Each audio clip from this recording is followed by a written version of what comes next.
Imagínese el escenario. Egipto, un gran imperio lleno de palacios, majestuosos templos e innumerables riquezas. Pero detrás de todo este esplendor había un pueblo que sufría bajo el peso de la esclavitud. Los hebreos, descendientes de Minzodosuntu, Jacob, trabajaron duro día y noche construyendo las ciudades de Pitón y Ramsés para el faraón. Este faraón, un hombre cruel y temeroso, empezó a ver el crecimiento de este pueblo como una amenaza a su trono. Pensó, ¿y si un día se rebelan contra nosotros? ¿Qué pasa si unen fuerzas con nuestros enemigos? Fue entonces cuando decretó algo terrible, un decreto que hizo temblar de miedo el corazón de todas las madres hebreas. Todo niño hebreo que nazca debe ser arrojado al río Nilo. La orden fue clara y despiadada. Fue un intento de control, una forma de evitar que esa gente se multiplicara aún más. Imagínese la desesperación de las madres, la angustia de los padres. Cada llanto de un recién nacido podría significar la llegada de soldados. Pero fue en medio de esta oscuridad que una mujer llamada Jocabed tomó una decisión valiente. Dio a luz a un niño y en cuanto lo tuvo en sus brazos sintió algo diferente. Este no era un bebé común y corriente. Era hermoso. Tenía un brillo especial en sus ojos, como si hubiera un propósito mayor para su vida. Ella no podía permitir que se lo llevaran. Con el corazón lleno de fe y valor, Jocabed escondió a su hijo durante 3 meses. ¿Te imaginas el miedo constante?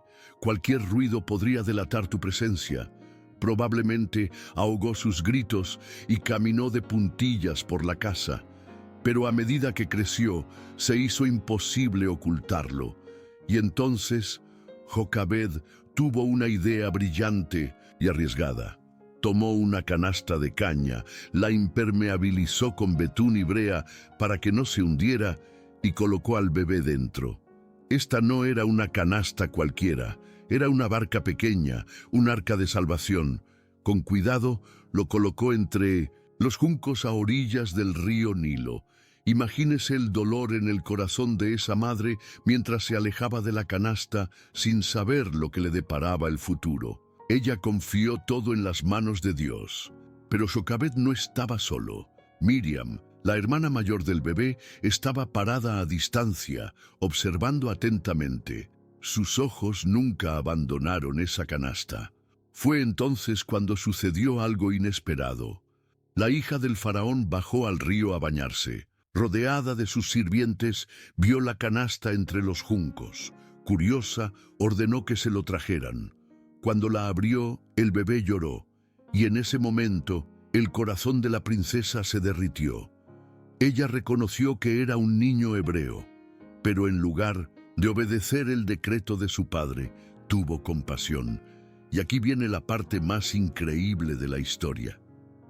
Miriam, que observaba todo desde lejos, actuó rápidamente. Se acercó a la princesa y, con un coraje impresionante para una niña tan joven, le preguntó: ¿Quieres que llame a una mujer hebrea para que te amamante al bebé? La princesa estuvo de acuerdo. ¿Y a quién fue a buscar Miriam? Jocabed, la propia madre del bebé. Imagínese la escena.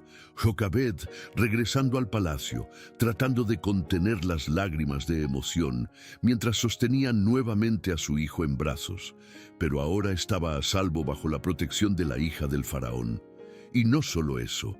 La princesa le pagaría para que lo amamantara y lo criara hasta que fuera lo suficientemente grande como para vivir en el palacio.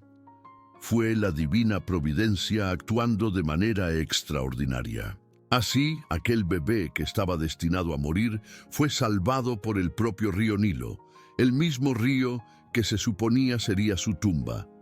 Crecería en las cortes de Egipto, recibiría una educación real, pero su corazón pertenecería al pueblo de Dios. ¿Su nombre? Moisés, que significa sacado de las aguas. Un nombre que llevaría para siempre la marca del milagro y del propósito divino. Esta fue solo la primera parte de la historia de este hombre que cambiaría el destino de una nación, el comienzo de un viaje extraordinario, marcado por el coraje de una madre, la astucia de una hermana y la compasión de una princesa. ¿Te imaginas lo que Dios tenía reservado para él? Esto es solo el comienzo. Moisés creció en los palacios de Egipto, rodeado de lujo y poder.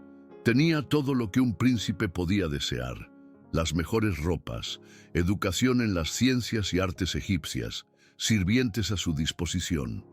Pero a pesar de toda esa grandeza, había algo que le molestaba profundamente, algo que perturbó su corazón y le quitó el sueño. Sabía que no era un verdadero egipcio. Desde pequeño Moisés conoció su origen hebreo. Imagínense el conflicto interno que llevaba. Vestía como un príncipe egipcio, hablaba el idioma de los faraones, pero su sangre era hebrea.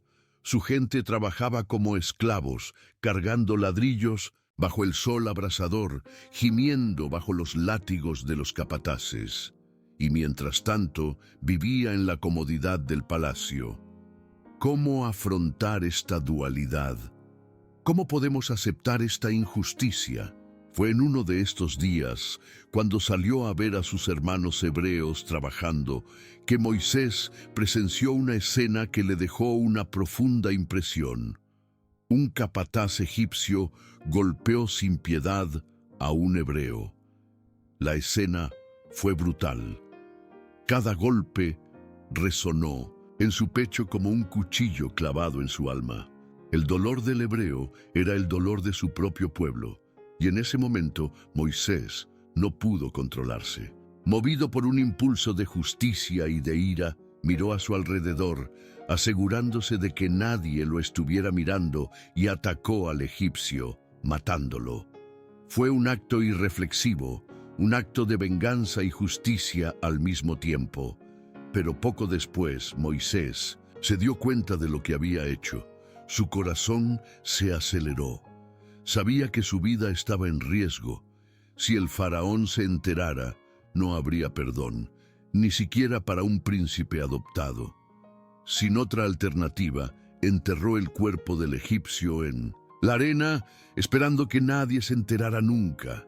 Pero secretos como este no permanecen ocultos por mucho tiempo. Al día siguiente, Moisés vio a dos hebreos peleando y trató de separarlos, diciendo: ¿por qué peleáis? Son hermanos.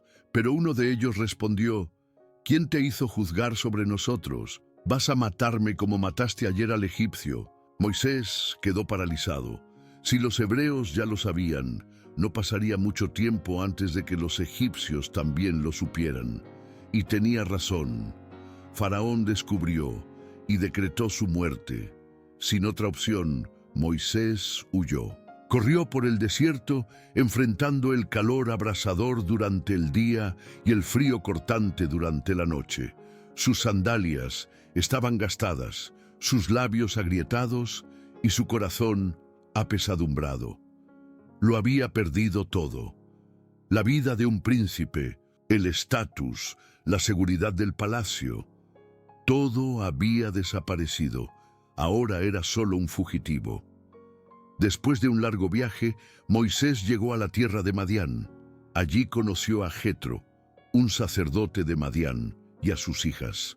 Fue allí, mientras ayudaba a las muchachas a abrevar el rebaño, que Moisés conoció a Séfora, con quien se casó. Comenzó a vivir como pastor, cuidando las ovejas de su suegro. Imagínense, de príncipe a pastor. El que antes era servido por decenas de sirvientes ahora servía ovejas.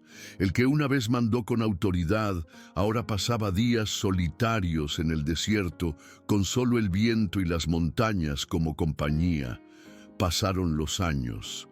Moisés aprendió la humildad, aprendió la paciencia. Quizás pensó que así sería el resto de su vida. Quizás pensó que su propósito había terminado en el momento en que huyó de Egipto. Pero Dios tenía otros planes. Y fue en un día cualquiera, mientras pastaban el rebaño en el monte Horeb, que todo cambió. Moisés vio algo extraño a Lo lejos, una zarza ardía pero no se consumía. Las hojas no se quemaron, las ramas no se convirtieron en cenizas. Fue un fuego diferente, intenso pero controlado. Intrigado, Moisés se acercó, y cuando estuvo cerca, una voz poderosa resonó. «Moisés, Moisés», se estremeció. Era la voz de Dios. «No te acerques más, quítate las sandalias, porque el lugar en el que estás es tierra santa». Allí, frente a esa zarza ardiente, Moisés encontró el propósito que había estado buscando. Dios reveló su plan. Regresaría a Egipto y liberaría al pueblo de Israel de la esclavitud. Moisés quedó asombrado. ¿Cómo podría él, un fugitivo, enfrentarse al faraón? ¿Cómo podría liderar a un pueblo tan numeroso? Intentó discutir, intentó escapar de esta misión, pero Dios lo convenció de que estaría con él. Dios reveló su nombre a Moisés. «Yo soy el que soy, el que es eterno, inmutable, poderoso», y le dio a Moisés señales para demostrar que había sido enviado por él. La vara que se convirtió en serpiente, la mano que se volvió leprosa y luego fue sanada. Todo para mostrar que el Dios de Abraham, de Isaac y de Jacob estaba con él. Y así fue que el pastor de Madián, que una vez había sido príncipe en Egipto, ahora se convirtió en el líder elegido para liberar a toda una nación. El hombre que huyó aterrorizado ahora regresaría con coraje. Moisés aún no lo sabía, pero estaba a punto de convertirse en el profeta más grande que Israel había conocido. Este fue solo el comienzo de su extraordinario viaje, una vocación que cambiaría su vida para siempre y la historia de un pueblo. Después de muchos años viviendo como pastor en Madián, Moisés regresó a Egipto. Pero no regresó solo. A su lado estaba Aarón, su hermano, elegido por Dios para ser su portavoz. Después de todo, Moisés había discutido sobre su dificultad para hablar, y Dios, en su sabiduría, le proporcionó la ayuda necesaria. Imagínese a Moisés, con su cayado en la mano, caminando por las calles de Egipto. Los recuerdos del palacio, el lujo y la opresión de su pueblo aún estaban frescos en su mente. Estaba a punto de enfrentarse al hombre más poderoso de la tierra, el faraón. Al entrar al gran salón del trono, Moisés y Aarón fueron recibidos con miradas de desprecio. El faraón estaba rodeado de sus consejeros y sacerdotes confiados en su poder absoluto. Pero Moisés no se dejó intimidar. Con valentía y firmeza pronunció el mensaje de Dios a través de Aarón. «Esto dice el Señor, Dios de Israel: deja ir a mi pueblo para que me celebre una fiesta en el desierto». La habitación quedó en silencio. Faraón los miró con incredulidad y desdén. ¿Quién es el Señor para que yo escuche su voz y deje ir a Israel? No conozco al Señor y tampoco dejaré ir a Israel. Su arrogancia era palpable. Para él, el Dios de Moisés no era más que una leyenda hebrea. Fue entonces cuando comenzó el enfrentamiento entre el poder del Dios vivo y la terquedad del faraón. Moisés arrojó su vara al suelo y ésta se convirtió en una serpiente. Los magos de Faraón hicieron lo mismo con sus varas, pero la serpiente de Moisés devoró las de ellos. Era una señal clara de que el poder de Dios era superior. Pero aún así, el corazón de Faraón se endureció y se negó a liberar a los hebreos. Luego vinieron las plagas. El primero se refería al propio río Nilo, el corazón de la economía egipcia. Moisés extendió su vara sobre las aguas y se convirtieron en sangre. El río se puso rojo, los peces murieron y el olor a podredumbre se apoderó de Egipto. Pero el faraón se mantuvo obstinado. La segunda plaga trajo ranas por todo el país. Invadieron casas, palacios, camas e incluso hornos. Cuando el faraón pidió ayuda, Moisés oró y las ranas murieron, reuniéndose en montones apestosos. Pero una vez más, el corazón de Faraón se endureció. Luego vinieron los piojos y cubrieron a hombres y animales, luego las moscas, llenando las casas y tierras de Egipto. Los animales comenzaron a morir en la quinta plaga, una plaga severa, que no afectó a ninguno de los rebaños hebreos, pero ni siquiera esta diferencia hizo ceder al faraón. La sexta plaga fue dolorosa. Moisés arrojó cenizas al aire, que se convirtieron en tumores y úlceras que herían a los egipcios y a sus animales. Imagínese el dolor y el sufrimiento, pero aún así el faraón no se doblegó. Entonces Dios envió la séptima plaga, una granizada nunca vista en Egipto. Piedras de hielo mezcladas con fuego cayeron del cielo, destruyendo cultivos, árboles y matando a hombres y animales que no estaban protegidos. El faraón, asustado, pidió perdón, pero en cuanto cesó la tormenta, su corazón volvió a endurecerse. La octava plaga trajo langostas en cantidades incalculables. Devoraron todo lo que quedó del granizo. No quedaban hojas, frutos ni granos. Egipto quedó devastado, pero aún así el faraón no dejó ir al pueblo. Luego vino la novena plaga, la oscuridad. Durante 3 días, una densa oscuridad cubrió Egipto. Nadie podía moverse, encender luces ni ver nada. Era una oscuridad tan profunda que se podía sentir. Pero donde estaban los hebreos, había luz. Incluso ante este milagro, el faraón se mantuvo inflexible. Finalmente Dios anunció la 10ª y última plaga, la más terrible de todas, la muerte del primogénito. Moisés ordenó a los hebreos que se prepararan para la Pascua. Debían sacrificar un cordero sin defecto y untar con sangre los postes de sus puertas. Esta sangre sería la señal para que el ángel de la muerte pasara sobre sus hogares, perdonando a sus hijos. Esa noche el ángel del Señor pasó por Egipto. Desde cada casa egipcia se escuchó el gemido de dolor y desesperación. Desde el palacio hasta el hogar más humilde, murieron todos los hijos primogénitos, incluido el hijo del faraón. Finalmente, su orgullo quedó roto. Devastado, llamó a Moisés y a Aarón durante la noche y les ordenó: «Levántate, sal de en medio de mi pueblo, tú y los hijos de Israel. Id y servid al Señor como habéis pedido». La victoria no fue de Moisés ni de Aarón, sino de Dios. Cada plaga mostró su poder y soberanía. Los dioses de Egipto fueron humillados y el pueblo de Israel finalmente fue liberado de la esclavitud. Partieron apresuradamente, llevándose a sus familias, ganado y riquezas que los propios egipcios les dieron. El enfrentamiento con Faraón demostró que cuando Dios decide liberar a su pueblo, ningún poder en la tierra puede detenerlo. Y así comenzó el viaje de Israel hacia la tierra prometida, liderado por Moisés, el hombre que desafió a un imperio en nombre de Dios Todopoderoso. La noche en que los hebreos abandonaron Egipto estuvo marcada por una mezcla de alegría y prisa. Salieron con la ropa puesta, pan sin levadura y las promesas de Dios palpitando en sus corazones. Finalmente, quedaron libres de la esclavitud que había durado siglos. Hombres, mujeres, niños, ancianos.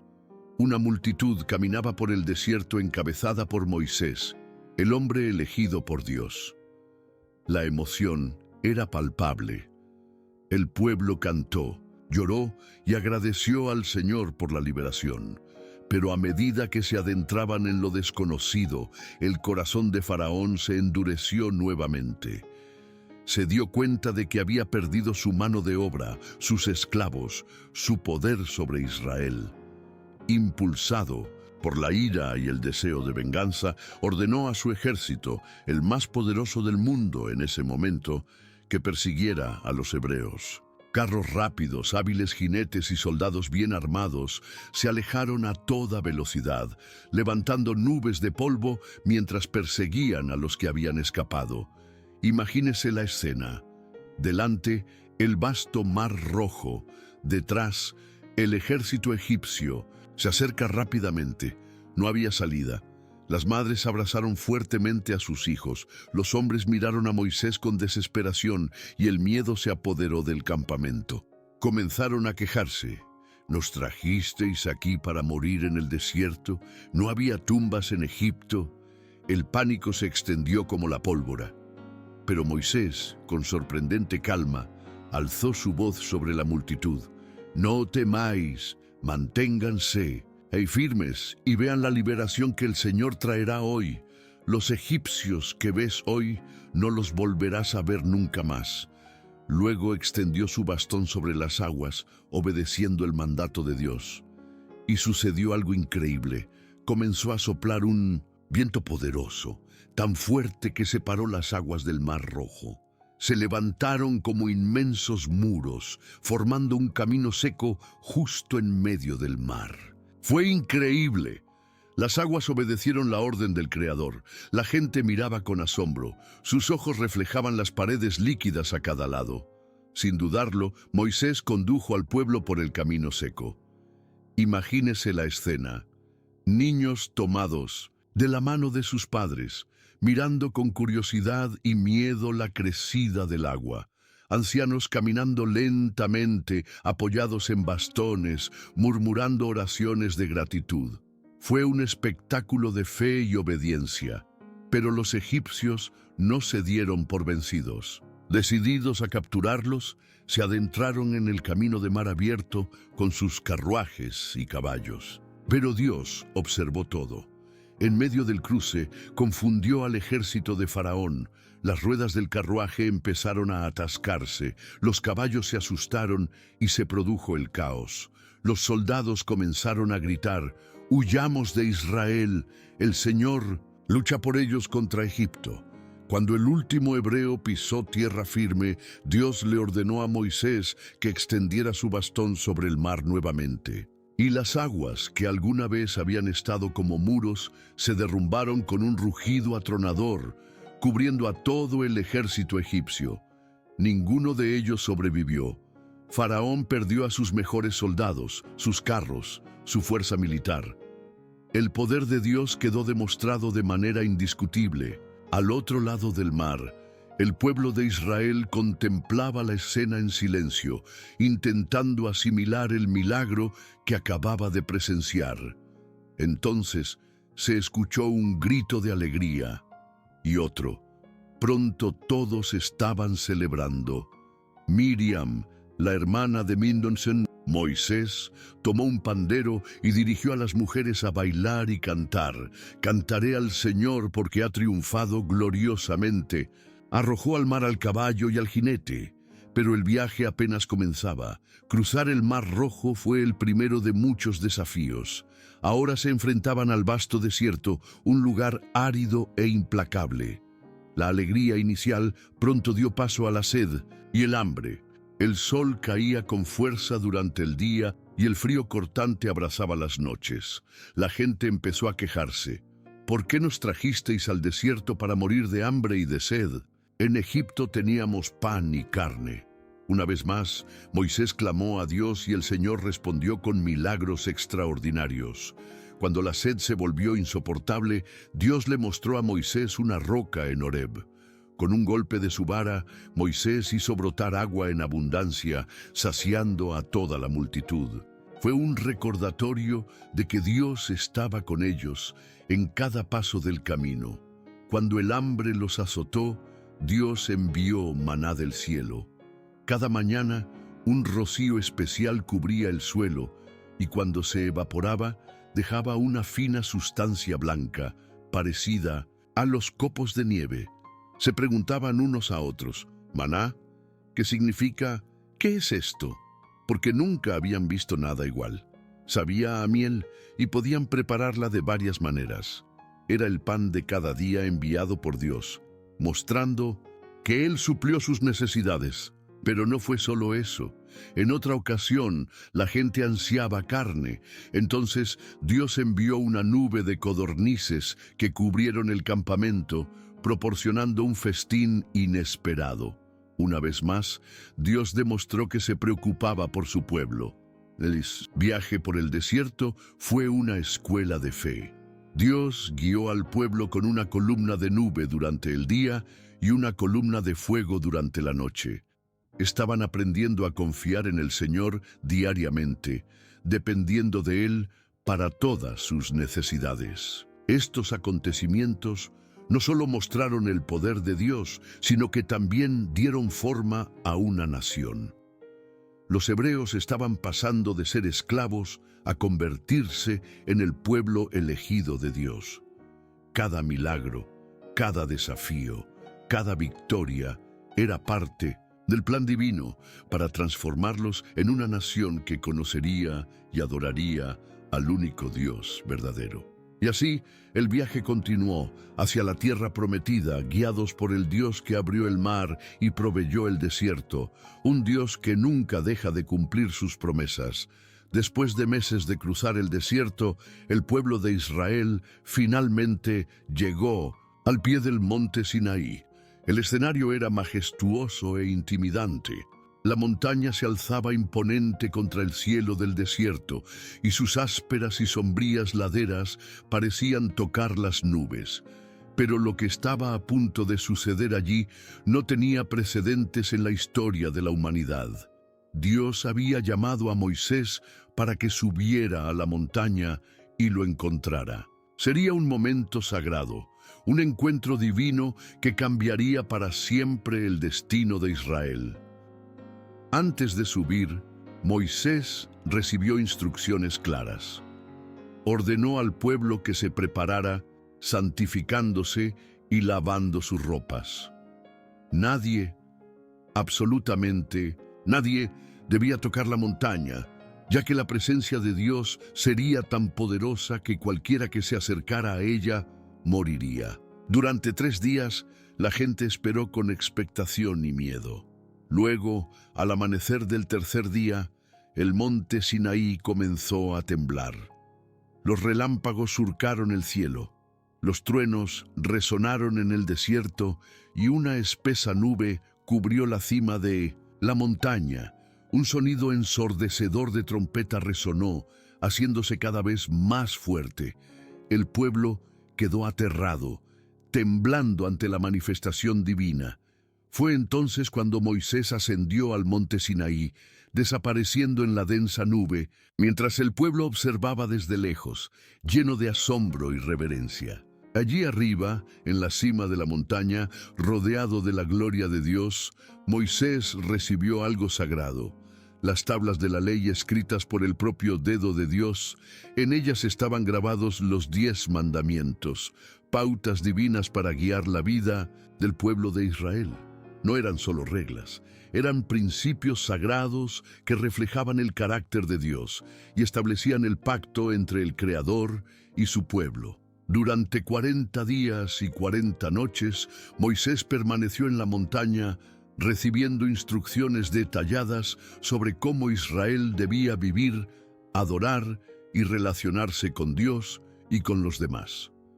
Pero mientras Moisés estaba sumergido en la gloria de Dios, algo terrible estaba sucediendo en el campamento de abajo. La gente se impacientó por su larga ausencia. Se preguntaron si Moisés había muerto o los había abandonado. La fe que habían mostrado al salir de Egipto comenzó a flaquear. Entonces fueron a Aarón y le exigieron: «Haznos dioses que vayan delante de nosotros, porque en cuanto a este Moisés, no sabemos qué le pasó». Cediendo a la presión, Aarón pidió que le trajeran sus joyas de oro, las fundió y formó un becerro de oro. Cuando estuvo terminada la estatua, proclamó: «Este es tu Dios, oh Israel, que te sacó de Egipto». Comenzaron a festejar, a ofrecer sacrificios y a bailar alrededor del ídolo en una celebración impía. En la cima del monte, Dios vio todo y se indignó por la idolatría de su pueblo. Le dijo a Moisés: «Desciende, porque tu pueblo que sacaste de Egipto se ha corrompido». La ira divina estaba a punto de manifestarse, y Dios declaró que destruiría a ese pueblo rebelde y comenzaría una nueva nación a partir de Moisés. Pero Moisés intercedió fervientemente. Recordó a Dios las promesas hechas a Abraham, Isaac y Jacob. Suplicó el perdón del pueblo, apelando a la misericordia y fidelidad divinas. Su oración fue tan intensa y sincera que Dios decidió perdonar al pueblo.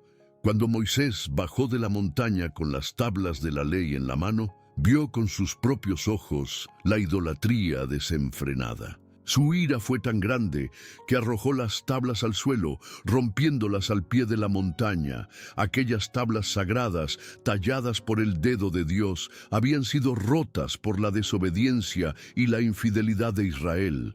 Moisés confrontó a Aarón, quien intentó justificarse, pero las consecuencias fueron inevitables. Moisés derritió el becerro de oro, lo molió hasta convertirlo en polvo, lo mezcló con agua e hizo que el pueblo lo bebiera, como un amargo recordatorio de su pecado. Luego llamó a los levitas y les ordenó castigar a los culpables. Ese día murieron unos 3,000 hombres, pero a pesar del pecado del pueblo, Dios no los abandonó. Moisés regresó a la montaña e intercedió una vez más. Con gran misericordia, Dios le ordenó tallar 2 tablas nuevas y nuevamente escribió en ellas los mandamientos, renovando el pacto. Fue una señal de perdón y gracia. Luego Dios dio instrucciones detalladas para construir el tabernáculo, un lugar sagrado donde Él habitaría entre su pueblo. Cada detalle fue planeado minuciosamente. El patio, el lugar santo, el lugar santísimo, el arca de la alianza, el altar del incienso, el candelabro de oro, todo simbolizaba la santidad y la gloria de Dios. El tabernáculo sería el centro de adoración, un recordatorio constante de que Dios estaba presente entre ellos. Pero liderar al pueblo de Israel no fue fácil para Moisés. Se quejaban constantemente, enfrentaban desafíos en el desierto y a menudo dudaban de la provisión de Dios. Hubo murmullos pidiendo agua que Dios proveyó de la roca. Hubo una hambruna abastecida por maná y codornices. Pero, sobre todo, hubo terquedad y falta de fe. En uno de los momentos más difíciles, mientras estaban cerca de la tierra prometida, Moisés envió 12 espías a explorar la tierra. Regresaron con informes de una tierra fértil y abundante, pero 10 de ellos sembraron el miedo, diciendo que los habitantes eran gigantes y poderosos. La gente entró en pánico y se negó a confiar en la promesa de Dios. Como consecuencia de su incredulidad, toda esa generación, excepto Josué y Caleb, fue condenada a vagar por el desierto durante 40 años, hasta que todos los que dudaban murieron. Moisés dirigió a Israel con paciencia, fe y determinación. Intercedió por el pueblo en innumerables ocasiones. Soportó murmuraciones y desafíos y se mantuvo fiel a su llamado. Pero incluso él cometió un error. En Meribá, frustrado por la rebelión del pueblo, golpeó la roca para sacar agua, cuando Dios le había ordenado que simplemente hablara con la roca. Este acto de desobediencia le costó caro. Moisés no pudo entrar en la tierra prometida. Al final de su viaje, Moisés subió al monte Nebo, desde donde pudo ver a lo lejos la tierra prometida. Con ojos llorosos, contempló la herencia de Israel, la tierra a la que condujo al pueblo durante 40 años. Y allí, en presencia de Dios, Moisés falleció. Su legado, sin embargo, perduró para siempre. Fue el profeta que habló con Dios cara a cara, el líder que liberó a Israel de la esclavitud y los condujo por el desierto. Y sobre todo fue el siervo fiel que preparó el camino para que se cumpliera la promesa de Dios en la tierra prometida.